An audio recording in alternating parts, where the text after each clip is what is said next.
Dan masih perang, Yaman masih perang, Suriah masih perang, Palestina dengan Israel masih perang, Cina bergaduh hebat dengan Taiwan. Sebentar lagi Cina akan meniru Rusia kepada Ukraina, kepada Taiwan ya Cina. Kemudian Cina bergaduh hebat pula dengan Jepang saat ini, dengan Filipina, dengan Thailand, dengan Brunei Darussalam, bahkan dengan Malaysia, dengan Singapura, dan hanya dengan Indonesia Cina masih oke-oke.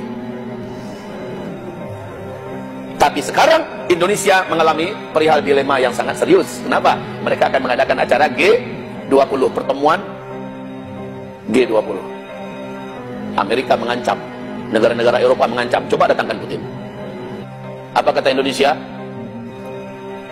Apa kata Cina? Resmi di forum internasional, tidak ada satupun negara yang berhak untuk menghapuskan ya, atau berhak untuk menghalangi kehadiran Rusia sebagai anggota G20 dalam acara ini.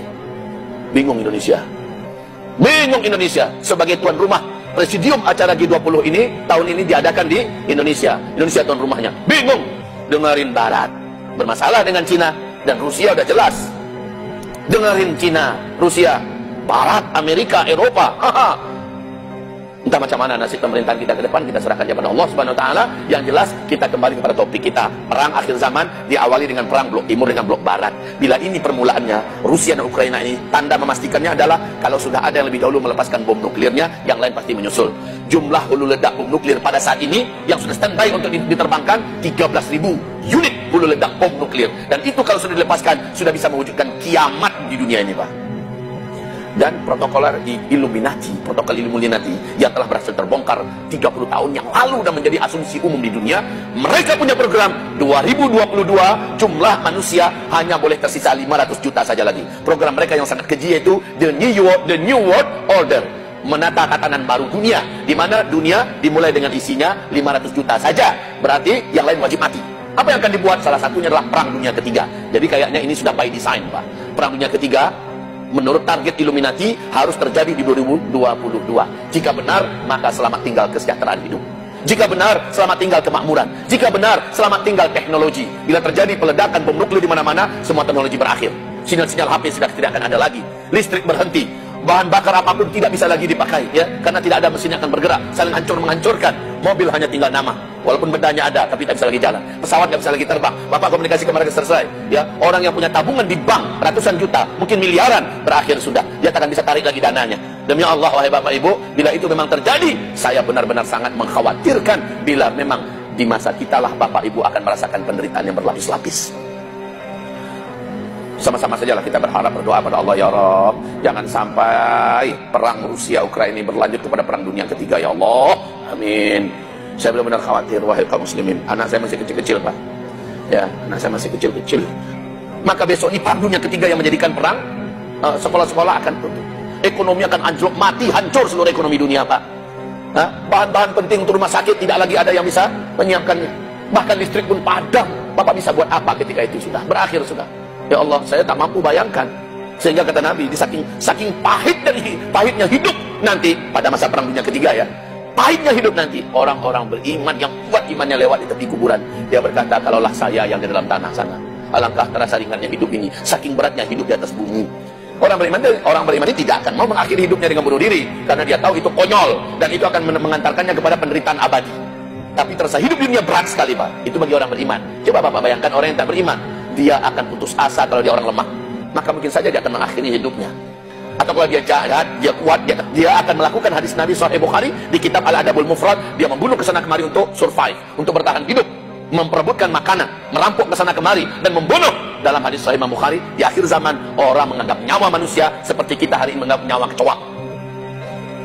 Diawali oleh perang dunia kedua, blok timur, blok barat. Sekarang arah menuju itu terbuka tidak? Tolong jawab Bapak Ibu. Arah menuju perang blok timur dengan blok barat sudah mulai apa belum menurut Bapak Ibu? Ratu Elizabeth berkata, selamat datang perang dunia ketiga. Wahai Bapak Ibu, posisi Islam sekarang ini belum dianggap. Posisi Islam hari ini belum dianggap. Kapan Islam baru dianggap? Ketika Islam mengumumkan eksistensinya, yaitu khilafah Islamiyah di Baitul Maqdis. Dalam hadis Sahih Imam Muslim, dan saya yakin, Pak, Kejadian hadis Sahih Muslim ini terjadi di tengah-tengah perangnya Blok Timur dengan Barat, sehingga Barat tidak mampu lagi memperhatikan Israel sebagai ujung tombak kepentingannya di Timur Tengah. Yahudi yang membuat negara haram di Palestina hari ini yang disebut dengan Israel, Barat akan mampu lagi memberikan perhatian dan bahkan pertolongan militer. Kenapa? Mereka terfokus semua kekuatannya menghadapi Blok Timur. Inilah dia, bila gerbang ini adalah menuju perang dunia ketiga, perang Blok Timur dengan Barat, maka Barat akan fokus dengan segala energinya, kekuatannya, potensinya, militernya, ekonominya, diarahkan untuk saling kalah mengalahkan melawan Blok Timur. Israel akan kehilangan tuan besarnya. Disinilah momen terpenting mujahidin yang sudah bersumpah untuk memerdekakan Baitul Maqdis, yaitu Emirat Islamiyah Taliban di Afghanistan, bersumpah setelah Afghanistan, Elia di Palestina berikutnya. Allahu Akbar. Dan dalam keyakinan kami, Pak, Rasulullah dalam 2 kelompok hadis mengatakan ada pasukan Al-Mahdi nanti datang dari sebelah timur. Mereka adalah dari Khurasan. Khurasan itu Irak, Iran, Afghanistan, ya, Pakistan, India, dan negeri tan-tan lainnya itu adalah Khurasan. Nah, dari Khurasan itu ada satu kaum, kata Rasulullah, mereka memiliki akhlak seperti akhlaknya para sahabat. Ciri fisik mereka seperti ini, tinggi-tinggi, dan mereka menggunakan sorban hitam-hitam. Akhlak mereka seperti akhlak para sahabat, ketakwaan mereka seperti ketakwaan para sahabat. Hati mereka kuat, kalau mereka ingin memindahkan gunung pasti mereka pindahkan. Mereka senantiasa berperang dan mereka selalu mengalahkan dan tidak terkalahkan. Mereka selalu berperang dan mereka selalu mengalahkan dan tidak terkalahkan. Siapa itu? Siapa? Taliban. 2 negara superpower tumbang dan hancur berkeping-keping di tangannya. Betul? Pertama Uni Soviet, hancur berkeping-keping, dan negara yang masih bertahan dari Soviet, Rusia. Setelah itu Amerika menjadi negara superpower tunggal dunia dengan menggunakan payung PBB-nya, dengan menimbulkan isu-isu yang sebenarnya semuanya tidak benar dan tidak sahih. Dia menggunakan kekuatan militer kroyok rame-rame. Taliban yang ada di Afghanistan 20 tahun mereka lari dan keluar dalam keadaan memalukan, kalah dalam perang, hancur maknawiyatnya, hancur ekonominya.